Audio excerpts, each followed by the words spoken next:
ఈరోజు మనం వరలక్ష్మి వ్రతం గురించి, ఆ వ్రతానికి సంబంధించిన విషయాల గురించి తెలుసుకుందాం. వరలక్ష్మి వ్రతం మనందరికీ తెలుసు. వ్రతం అంటే ఒక దీక్ష, నియమం అని అర్థం. అట్లాగే వరలక్ష్మి మానవులందరూ కూడా వారి యొక్క కోరికలు నెరవేర్చుకోవడానికి కోసం వాళ్ళు రకరకాలుగా వ్రతాలు, పూజలు ఇవన్నీ కూడా నిర్వహిస్తూ ఉంటారు. ఆ కోరికలు మనకు నెరవేరడమే మన వరంగా భావిస్తాం. అట్లాంటి వరలక్ష్మి వ్రతం, లక్ష్మి అంటే సంపద అని అర్థం. అందుకే ఈ వరలక్ష్మి వ్రతాన్ని చాలామంది ఏం చేస్తారంటే అష్టలక్ష్మి యొక్క పూజతో సమానంగా భావిస్తారు. మనకు అష్టలక్ష్ములు అని 8 లక్ష్ములు ఉన్నారు. ఆ 8 లక్ష్ములు కూడా మనం చూస్తే అవి సంపదలు. విద్యాలక్ష్మి అంటే విద్య అనేటువంటి సంపద, ధాన్యలక్ష్మి ధాన్యం అనేటువంటి సంపద, సంతానలక్ష్మి సంతానం అనే సంపద. ఇట్లా ఈ వరలక్ష్మికి సంబంధించిన విషయంలో 8 మంది ఎవరైతే ఉన్నారో వాళ్లకు సంబంధించిన విషయం లోపల ఒక్కొక్కరు ఒక్కొక్క కోరికతో ఆ యొక్క వ్రతాన్ని నిర్వహించడం అనేటువంటి జరుగుతుంది. ముఖ్యంగా వివాహమయ్యేటువంటి స్త్రీలు ఈ యొక్క వరలక్ష్మి వ్రతాన్ని నిర్వహిస్తూ ఉంటారు. ఇది ప్రతి సంవత్సరం కూడా శ్రావణ మాసంలో వచ్చేటువంటి పౌర్ణానికి ముందు వచ్చే శుక్రవారం రోజు ఈ వ్రతాన్ని నిర్వహించడం అనేటువంటిది జరుగుతూ ఉంది. ఆ యొక్క శుక్రవారాన్నే వరలక్ష్మి శుక్రవారంగా, వరలక్ష్మి వ్రతంగా నిర్వహించడం అనేటువంటిది జరుగుతుంది. ఇది మనకు అనేక రకాలుగా మనం చూస్తుంటే పూర్వం నుంచే ఈ యొక్క సాంప్రదాయం అనేది ఉంది. ముఖ్యంగా లక్ష్మి అంటేనే సంపదలకు నిలయం.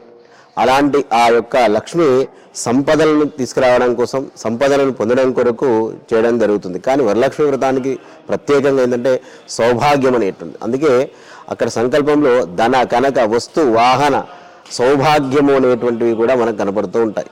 సౌభాగ్యము అంటే ప్రతి స్త్రీకి, వివాహమైనటువంటి స్త్రీకి సౌభాగ్యం అంటే భర్త, పసుపు కుంకుమలని అర్థం.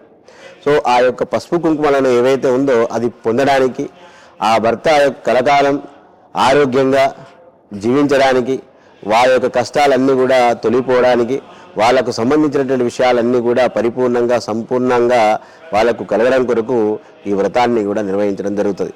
వారి యొక్క భర్తతో పాటుగా వారి కుటుంబ సభ్యులందరూ, వారి యొక్క సంతానం కూడా చాలా బాగుండాలనే ఉద్దేశంతో ఈ వ్రతాన్ని నిర్వహించడం అనేటువంటి జరుగుతుంది. ఈ వ్రతానికి సంబంధించిన విషయం లోపల మనకు ముఖ్యంగా ఈ వ్రతంలో ప్రధానంగా కనపడేదే పసుపు కుంకుమలే. ఆ పసుపు కుంకుమలు ఏవైతే వాటితోనే మనం ఈ వ్రతాన్ని నిర్వహించడం అనేటువంటి జరుగుతుంది. అలాగే ఈ వ్రతం చేసినటువంటి వాళ్ళు ముత్తైదువులకు సౌభాగ్యం కలగాలనేటువంటి ఉద్దేశంతో వాళ్ళు వాయనంగా ఇవ్వడం అనేటువంటిది, పసుపు కుంకుమలను ఇవ్వడం అనేటువంటిది జరుగుతుంటుంది. కొంతమంది వస్త్రాలను, చీరలను, జాకెట్ ముక్కలను ఇలా ఇవ్వడం అనేటువంటిది కూడా జరుగుతుంది. పండ్లను కూడా ఇవ్వడం జరుగుతుంది. ఇలా వాళ్ళు వాయనాన్ని ఇస్తూ ఆ వ్రతంని పూర్తి చేయడం అనేటువంటి జరుగుతుంది. ఈ వ్రతానికి సంబంధించిన విషయంలో అనేక కథలు కూడా ప్రచారంలో ఉన్నాయి. ముఖ్యంగా ఈ వ్రతం చేసిన తర్వాత మనకు కథ చెప్తారు. ఆ కథలో కూడా అంతే. ఆ వ్రతం చేసినప్పుడు ఆ వ్రతానికి సంబంధించిన విషయం లోపల కనుక మనం చూస్తే గల్లు గల్లు అనే అంటే శబ్దాలు చేస్తూ ఆ వ్రతానికి పూర్తయ్యే లోపల వాళ్ళ కావాల్సిన సంపదలన్నీ కూడా వచ్చేసినాయి అని చెప్పి చెప్తారు.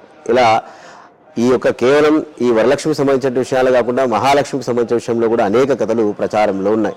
ఇవన్నీ కూడా మనకు ఆ యొక్క లక్ష్మి యొక్క గొప్పతనాన్ని, ఆ లక్ష్మి యొక్క మహత్యాన్ని మనకు తెలియజేస్తూ, ఆ వ్రతం యొక్క గొప్పతనాన్ని మనకు తెలియజేస్తుంటాయి. అందుకే ప్రతి సంవత్సరం కూడా ఈ శ్రావణ మాసంలో వచ్చేటువంటి ఈ యొక్క పౌర్ణమికి ముందు వచ్చే శుక్రవారం రోజు ఈ వ్రతాన్ని నిర్వహించడం అనేటువంటి జరుగుతుంది. ఈ వ్రతం చేయడం వల్ల వాళ్లకు సంపదలు అనేటువంటివి ఏవైతే ఉన్నాయో అవన్నీ కూడా వాళ్ళకి కలుగుతాయని చెప్పి అనుకుంటూ ఉంటారు. స్వచ్ఛంగా, సహజంగా పోషకాలు నిండిన SRK డైరీ పాలు మరియు పాల పదార్థాలని ఎంచుకుందాం.